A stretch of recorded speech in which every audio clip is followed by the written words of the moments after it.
The Johnson family was happy. They just had a new baby. His name was Billy. Billy's parents wanted the best for him. They bought him a special toy. It was a cute, fluffy bear. It played music. Billy loved his new toy. He giggled and cooed at it. The bear's eyes were bright and inviting. They seemed to sparkle. The bear quickly became Billy's favorite.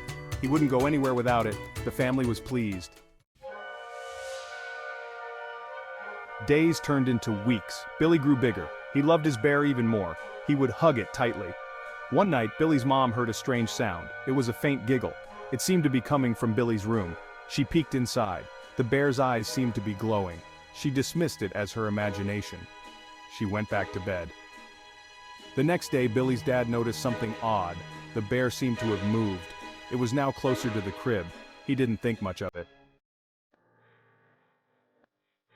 As the nights passed, the atmosphere in the house grew increasingly tense. The once peaceful nights were now filled with an unsettling sense of dread. The strange occurrences continued. The giggling sounds became more frequent, echoing through the hallways and seeping into the corners of every room. It was as if the house itself was alive, whispering secrets in the dead of night. Sometimes Billy's parents thought they heard whispers. They would strain their ears, trying to catch the elusive sounds that seemed to come from nowhere and everywhere at once. The whispers were faint, almost like a distant memory, but they were unmistakably there. They would rush to Billy's room, hearts pounding in their chests. The fear of what they might find was almost paralyzing, but they had to make sure their child was safe. They always found him fast asleep, his tiny chest rising and falling with each peaceful breath. The sight of their sleeping child brought a momentary sense of relief, but it was always short-lived. The bear lay next to him, its soft fur illuminated by the dim nightlight. It was a comforting presence, or at least it should have been. Its eyes seemed to follow them, glinting eerily in the low light. There was something unsettling about the way the bear seemed to watch them, almost as if it were aware of their every move. One night, Billy's mom woke up with a start. Her heart was racing and she couldn't shake the feeling that something was terribly wrong. She felt a cold shiver down her spine, a chill that seemed to seep into her very bones. It was as if the temperature in the room had dropped suddenly, leaving her breath visible in the air. She could have sworn she saw a shadow moving in the hallway. It was just a fleeting glimpse, but it was enough to send her heart into overdrive. She got out of bed and went to check on Billy.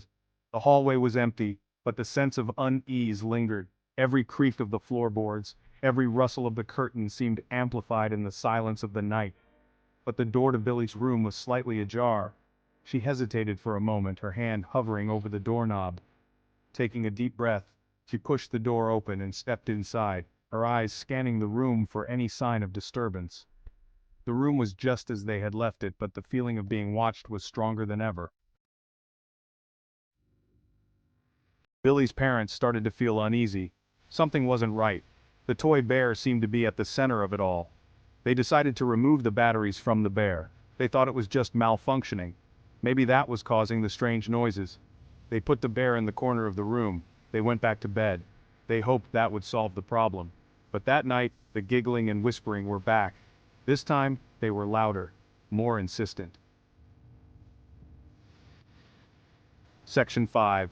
The Toys Stare. Billy's mom couldn't take it anymore. She went to Billy's room. She wanted to get rid of the bear once and for all. As she reached for the bear, she felt a chill. It was like someone was watching her. She turned around slowly. The bear was back on the rocking chair in the corner. Its eyes were wide open. They were glowing an eerie red. She stared back at the bear, frozen in fear. She couldn't believe what she was seeing. Section 6. A glowing red. Suddenly, the bear's eyes flashed. The room was bathed in a crimson light. Billy's mom screamed. Billy's dad came rushing in. He flipped on the light switch. The room was bathed in normal light again. The bear was back to its innocent appearance. But Billy's mom was trembling.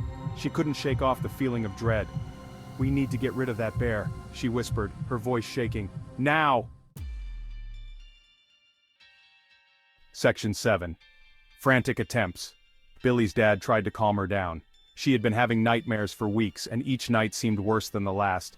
The fear in her eyes was something he couldn't ignore.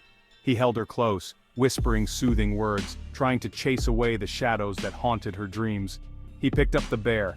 It was Billy's favorite toy, a constant companion since she was a baby. But lately, it seemed to be the source of her terror. The bear, once a symbol of comfort, now felt like a harbinger of dread. It felt strangely warm in his hands, almost as if it had a life of its own. He turned it over, examining it closely, but there was nothing visibly wrong with it. Yet, the warmth was undeniable, and it sent a shiver down his spine. He decided to throw the bear away. It was a difficult decision knowing how much Billy loved it, but he couldn't shake the feeling that the bear was somehow connected to her nightmares. He hoped that, by getting rid of it, the nightmares would stop. They would buy Billy a new one, something soft and cuddly, something that wouldn't frighten her. They spent hours at the toy store, looking for the perfect replacement. Billy's mom suggested a few options, but nothing seemed quite right. One that didn't glow or whisper. They finally found a bear that seemed perfect. It was soft, with a friendly face, and most importantly, it didn't have the eerie qualities of the old one. They hoped this new bear would bring Billy the comfort she needed. He took the bear outside to the trash can. The night was cold and still. The only sound was the crunch of his footsteps on the gravel. He felt a sense of relief, thinking that this would be the end of their troubles. As he tossed it in, he felt a sharp pain in his hand. It was as if the bear was resisting, not wanting to be discarded. The pain was sudden and intense, making him gasp and drop the bear. He dropped the bear in shock. It landed on the ground with a soft thud, looking innocent and harmless. But he knew better. There was something deeply wrong with that toy. He looked back at the bear. His heart was pounding and his mind raced with questions. How could a simple toy cause so much fear and pain? He felt a mix of anger and confusion, unsure of what to do next. It was lying on the ground. The moonlight cast an eerie glow on it, making it look almost sinister. He took a step back, feeling a chill run down his spine. The bear seemed to be watching him, its presence unnerving. Its eyes were glowing even brighter now. He couldn't believe it. The bear's eyes, once dull and lifeless, now shone with an unnatural light. It was as if the bear was alive and it was angry. He knew he had to get rid of it, but how? The fear and uncertainty gnawed at him, leaving him feeling helpless and afraid. Section 8. A terrifying transformation. The bear started to shake violently. It grew larger and larger. Its fur turned into coarse black hair. Billy's dad watched in horror. The cute toy had transformed into a monstrous creature. It had sharp claws and glowing red eyes. He ran back inside. He locked all the doors and windows. He knew they were in danger. He heard a loud crash. The creature was inside the house. Section 9. Escaping the nightmare.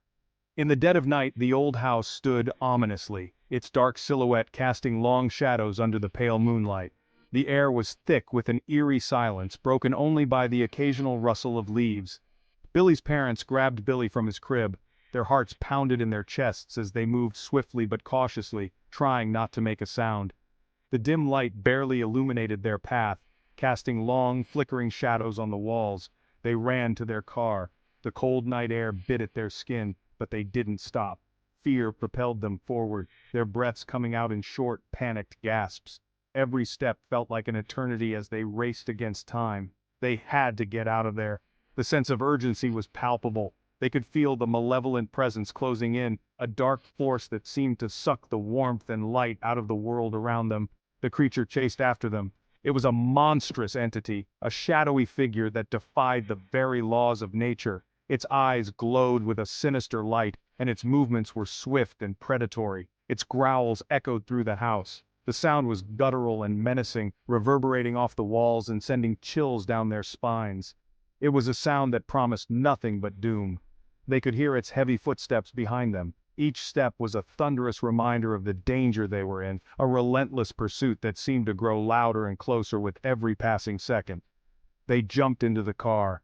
Their hands trembled as they fumbled with the door handles, desperation making their movements clumsy. The car was their only hope, a fragile barrier between them and the nightmare that pursued them. Billy's dad started the engine. His hands shook as he turned the key, the engine sputtering to life with a roar that seemed to echo their own fear. Time was running out and they knew it. He slammed his foot on the accelerator. The car lurched forward, tires screeching against the gravel as they sped away. The force pushed them back into their seats, but they didn't care. All that mattered was putting as much distance as possible between them and the creature. They sped off into the night. The road ahead was dark and winding, but they didn't slow down. The trees on either side blurred into a dark tunnel, the headlights cutting through the inky blackness.